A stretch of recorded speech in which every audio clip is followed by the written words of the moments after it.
60 రోజుల్లో మీతో ఇంగ్లీష్ అద్భుతంగా మాట్లాడిస్తాం. వెంటనే కాల్ చేసి జాయిన్ అవ్వండి. నమస్తే రమగారు. నమస్తే జీ. రమగారు, ఏదైనా మంచి నావెల్ ఒకటి చెప్తారా? చెప్తాం. ఎద్దనపూడి సులోచనారాయణ గారు. మనం ఇప్పుడు ఇటీవల కాలంలో సెకండ్ మ్యారేజెస్ చూస్తున్నాం కదా. అవును. 70s ఈ సెకండ్ మ్యారేజ్ మీద ఒక కథ రాశారు ఆవిడ. ఇది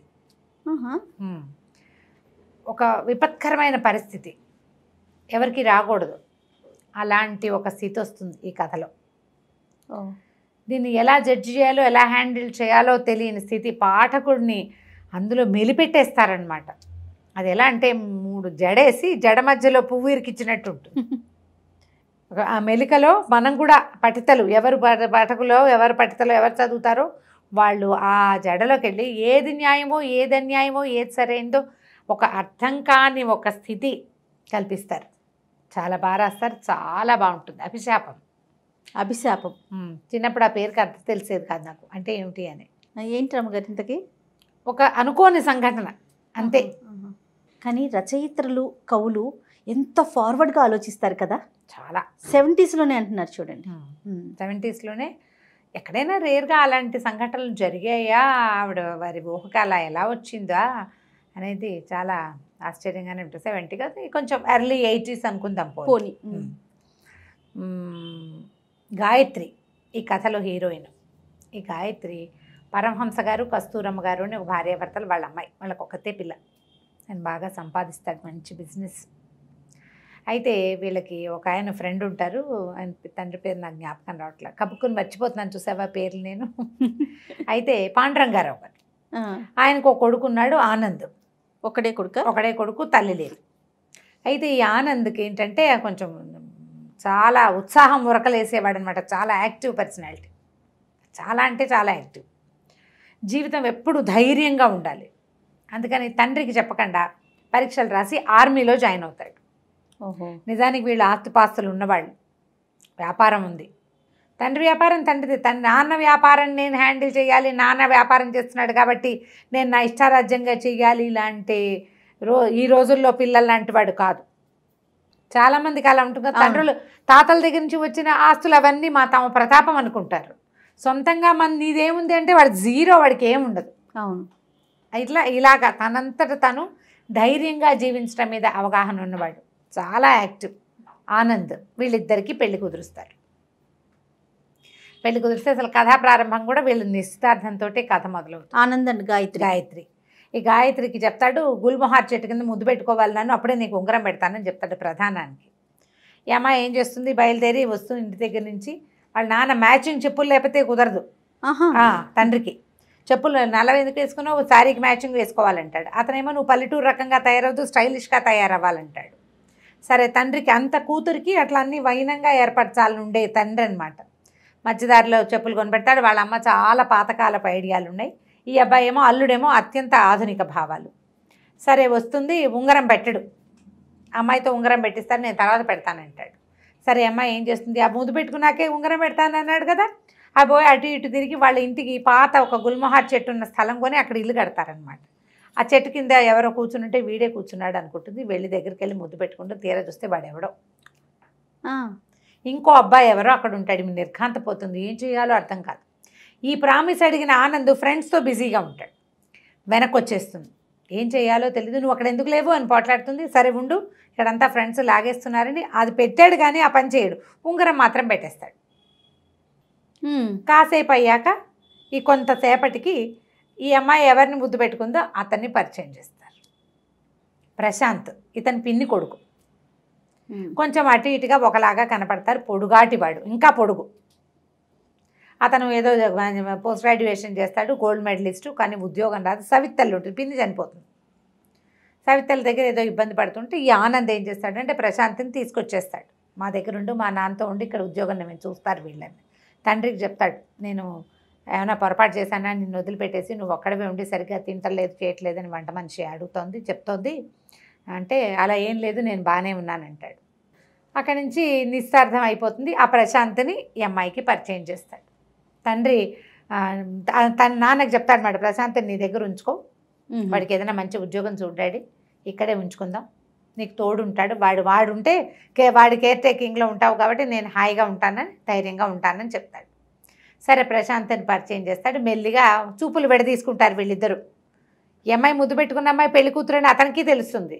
తను ముద్దు పెట్టుకున్నవాడు ఇది వీడి కజిన్, వీడు కాదని తెలిసిపోయింది కదా. సరే మెల్లిగా ఫ్రెండ్షిప్ కుదురుతుంది. కానీ గాయత్రి ఆనంద్ చిన్నతనం నుంచి స్నేహితులు, కొంచెం చిన్నప్పటి నుంచి ఒకళ్ళకొకళ్ళు తెలుసు, కొంచెం ఆకర్షణ ఉంది. సరే పెళ్ళి అయిపోయింది. తర్వాత పెళ్లి చేసేశారు. బెంగళూరు పంపిస్తారు. బెంగళూరులో కాపురం. అక్కడికి వెళ్ళాక ఈ అమ్మాయి ఇంత బారెడు జుట్టుని కత్తిరింపించేస్తాడు, స్టైలిష్గా తయారు చేస్తాడు.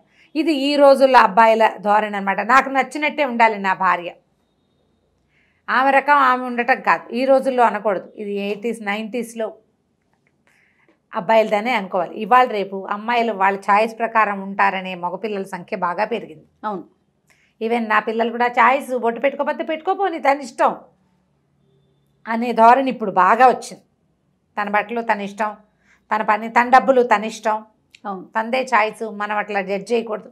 అలాంటి భావాలు ఇప్పుడు పెరిగినాయి. కొంతకాలం పాటు మాత్రం ఇవి కనబడేవి. స్టైలిష్గా ఉండాలి, తనకు కావాల్సినట్టు ఉండాలి. ఈ అమ్మాయిని పూర్తిగా మార్చేస్తాడు. ఇంట్లో చక్కగా మందు, రకరకాల వ్యవహారాలు ఉంటాయి. ఆర్మీ వాళ్ళు. తల్లి వచ్చి లబలబలాడుతుంది, ఇదేమిటి అని. చాలా సంతోషంగా ఉంటారు. ఓ సంవత్సరం 2 ఏళ్ళ దాకా పిల్లలు కనకూడదంటాడు. ఓ ఏడాది పాటు వీళ్ళు హాయిగానే ఉంటారు. సరే మధ్యలో అక్కడ ఎవరో తెలిసిన వాళ్ళ పిల్లకుతుంటే ఆ పిల్లని లైలా, ఆ లైలాని చూపించడానికి ప్రశాంత్ని పిలిపిస్తాడు. ఆ పిల్లని చేసుకో నువ్వని. చేసుకో అతను ఇష్టపడ్డు. ఈ గాయత్రి వేషం చూసి ఆశ్చర్యపోతాడు. మెడదాకా కత్తిరించిన జుట్టు, ఐబ్రోస్ షేప్ చేసి మ్యాక్సేల్ వేసుకుని గౌన్లు వేసుకుని కనపడుతుంటే విచిత్రంగా ఉంటుంది ఆ ప్రశాంత్కి. చక్కగా చీర, పెద్ద జడ అలా ఉండే అమ్మాయి ఇలా మారిపోతుంది అన్నమాట. కొంతకాలానికి ఏమవుతుందంటే వారు ఏదో వస్తుంది. ఇతను వెళ్తాడు ఆనంద్. సరే ఒకతే ఏముంటుందని ఈ గాయత్రిని హైదరాబాద్ తీసుకొచ్చేస్తారు. వీళ్ళ ఇంటికి తెచ్చేసుకుంటారు. కొద్ది రోజుల్లో వార్త వస్తుంది, ఆనంద్ మరణించాడు. ఓహో, బాడీ దొరకల. యుద్ధ విమానాల్లో విమానం కూలిపోయింది, చనిపోయాడు. దాంతో ఇంకా ఏం చేస్తారు? ఇంకా ఈ పిల్ల జీవితం మూడైపోయింది. తండ్రి హతాశుడైపోయాడు. ఈ పిల్లని ఎప్పటికీ కోపప్ చేయలేకపోతారు. ఎలాగైనా తమ పిల్లని నార్మల్ చేయాలని ఉంటుంది తల్లిదండ్రులకి. తల్లి కొంచెం వెనకబడిన భావాలు కాబట్టి మళ్ళీ పెళ్లి చేద్దామన్న ఊహ రాదు. ఈ ప్రశాంత్ ఇక్కడే ఉంటాడు. అతను రెగ్యులర్గా వచ్చి ఈ అమ్మాయిని చూస్తాడు, వాళ్ళకి కొంచెం సహాయంగా ఉంటాడు. పెదనాన్నని చూసుకుంటూ ఉంటాడు. ఈ అమ్మాయి తండ్రే ప్రపోజ్ చేస్తాడు ప్రశాంత్కి. ప్రపోజ్ చేస్తే బాగా ఆలోచించి ఎవరో ఒకళ్ళ చేతిలో పెట్టాలి. దాని బతుకెట్లా మా తర్వాత?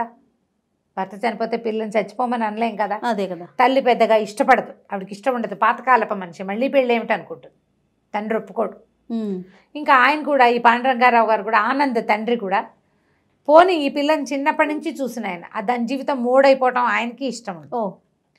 సరే పెళ్ళికి ఒప్పిస్తారు. అమ్మాయిని పెళ్లి చేసుకున్న అతనితో కలిసి ఉండటం ఏముంది? అతని దారిని అతను ఆఫీస్కి వెళ్తుంటాడు, ఈ అమ్మాయి దారిని ఈ అమ్మాయి ఇంట్లో ఉంటుంటుంది. వేరే ఇల్లు ఒకటి తీస్తారు, మంచి ఇల్లు. ఈ అమ్మాయి అన్ని కింద రూము, పైన బెడ్రూమ్ ఉంటుంది కానీ అక్కడికి వెళ్ళదు. కింద రూమ్లో అన్నీ అరేంజ్ చేసుకుని పెట్టుకుంటుంది. వాడి ఫోటోలు, ఆనంద్కి ఇష్టమైన రికార్డులు తనకు కావాల్సినట్టుగా పెట్టుకుంటుంది. నువ్వు ఇలా ఇంట్లో ఉండద్దు, ఏదైనా పెయింటింగ్ చేయి, సంగీతం నేర్చుకో, అక్కడికి వెళ్ళు అని ఆనంద్ ఈ ప్రశాంత్ బాగా ఎంకరేజ్ చేస్తాడు. క్రమంగా కొంతకాలానికి వీళ్ళిద్దరూ దగ్గరవుతారు. దగ్గరయ్యాక ఈ అమ్మాయి ప్రెగ్నెంట్ అవుతుంది. సంతోషిస్తారు వీళ్ళు కూడా. ఓ పిల్లాడు పుడతాడు. వాడి పేరు ఆనంద్ అని పెడతారు. బుజ్జి చిన్న పిల్లాడు, ఆనంద్ అని పెడతారు. 3 ఏళ్ళు గడిచినాయి, 4 ఏళ్ళు కూడా. అటు ఇటుగా ఆనంద్ చనిపోయి 5 సంవత్సరాలు నిండిపోయింది. ఈయనకి పిల్లాడితో బాగా అలవాటు అవుతుంది పాండురంగారావు. ఆనంద్ వాళ్ళ నాన్నకు కూడా. వీళ్ళ అమ్మా నాన్న కూడా సంతోషంగా ఉంటారు. ఏదో యాత్రలకు వెళ్తారు, అమ్మా నాన్న చనిపోతారు యాక్సిడెంట్లో. ఇంకేముంది, ఇంక మిగిలింది వీళ్ళకి ఒక పెద్దవాళ్ళు, ఒక పెద్ద ఆయన. ఇంతలో సడన్గా ఏమవుతుందంటే ఆయనకు ఒక ఫోన్ వస్తుంది. ఈయన హుటాహుటిన బెంగళూరు పరిగెడితే ఆయనకి ఆనంద్ దొరుకుతాడు. యాక్సిడెంట్లో, ఆ ఫ్లైట్ యాక్సిడెంట్లో ఒక చోట ఎక్కడో పడిపోయాడు. కళ్ళు పాడైపోయినాయి అతనికి, కళ్ళు కనపడవు బాగా, మొహం అంతా కాలిపోయింది, కానీ బతికే ఉన్నాడు. ఆ బతికి ఉన్న అబ్బాయిని ఈయనకి అప్పచెప్తారు. తీసుకొచ్చుకుంటాడు ఆయన. తెచ్చాక అతవాడికి గాయత్రి కావాలి. మరి గాయత్రి ప్రేమే నన్ను బతికిచ్చింది, లేకపోతే నేను ఎట్లా బతికాను? తన తండ్రి ఆపేక్ష గాయత్రి ప్రేమ వల్లే తను బతికున్నాను అనుకుంటాడు. ఈ అమ్మాయికి పెళ్ళి పిల్లోడు కూడాను. ఆ గాయత్రిని వీరి దగ్గరికి తీసుకొస్తారు. అతని కళ్ళు కనపడవు, కానీ గాయత్రి స్పర్శ, అమ్మాయి రావటం, నడక అన్నీ గుర్తుపడతాడు. కళ్ళు బాగా కనిపించవు. అక్కడి నుంచి ఇచ్చింట పిల్లాడు వచ్చి కూర్చోటం మొదలు పెడతాడు. అది గాయత్రి కొడుకు అని చెప్పరు. పక్కింటి పిల్లాడు గాయత్రి దగ్గరకు వస్తాడు. గాయత్రి వాడిని చూసుకుంటూ. ప్రశాంత్ గాయత్రి భార్యాభర్తలుగా అతని ముందు కనపడరు. ఎన్ని రోజులు ఇట్లా నడుస్తుంది? అతను గాయత్రితోటే ఉండాలని భావిస్తాడు ఆనంద్.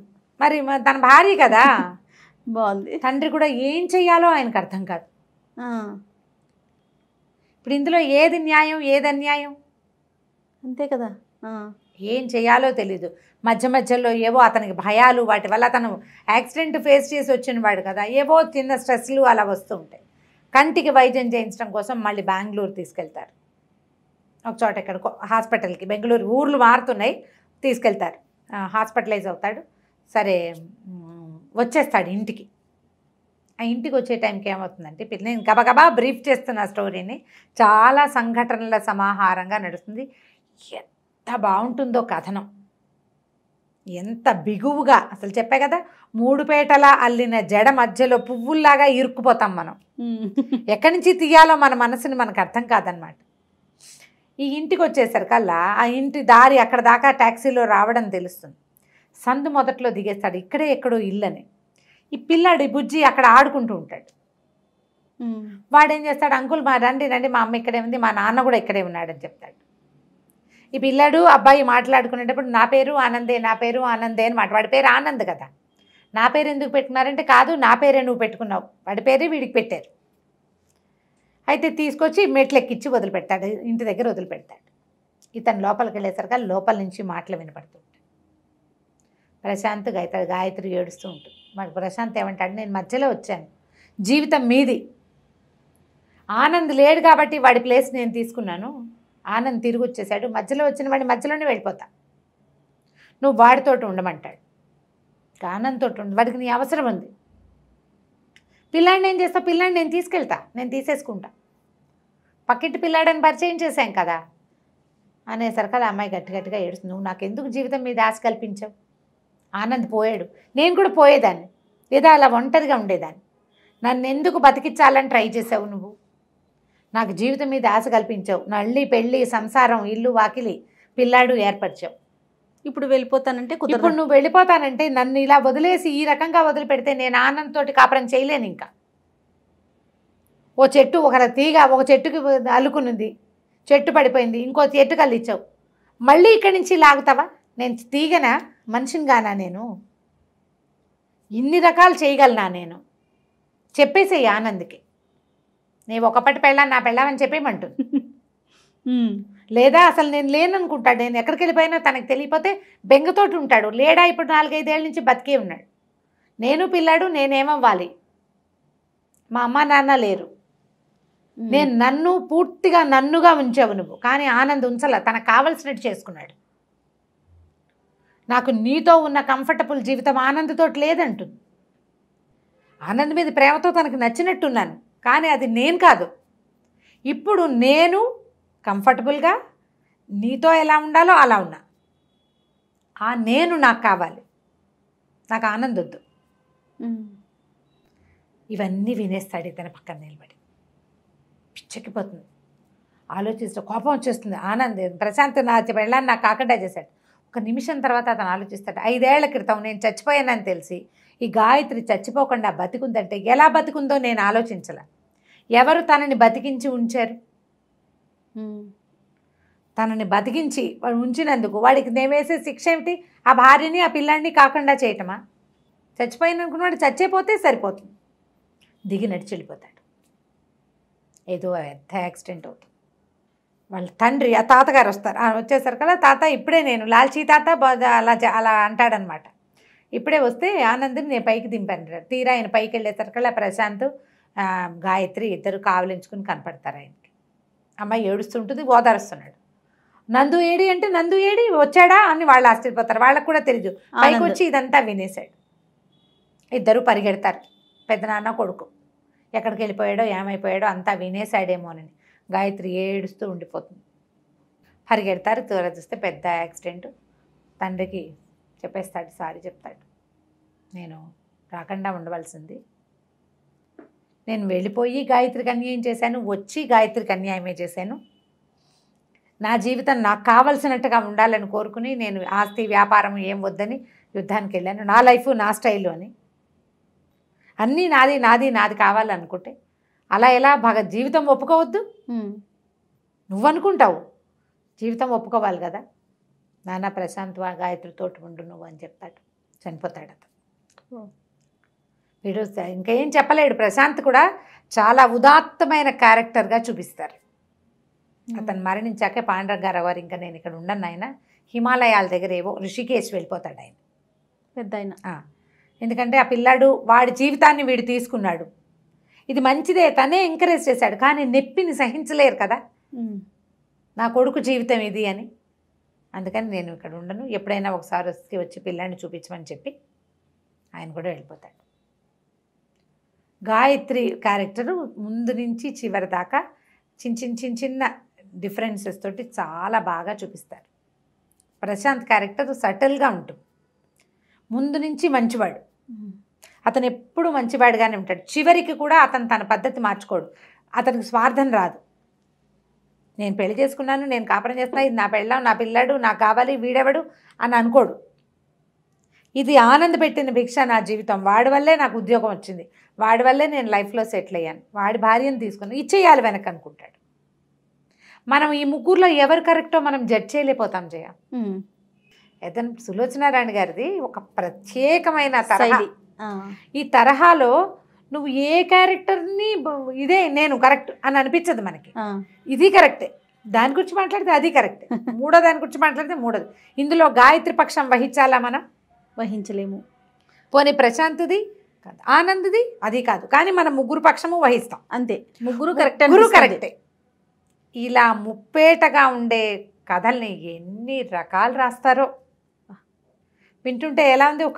అసలు ఆ కథ చదువుతూ ఉంటే ఆనంద్ తిరిగి వచ్చాక గాయత్రి ఎలా అయిపోయింది అనేది అబ్బా చెప్పద్దు అసలు. చదివి తీరవలసింది.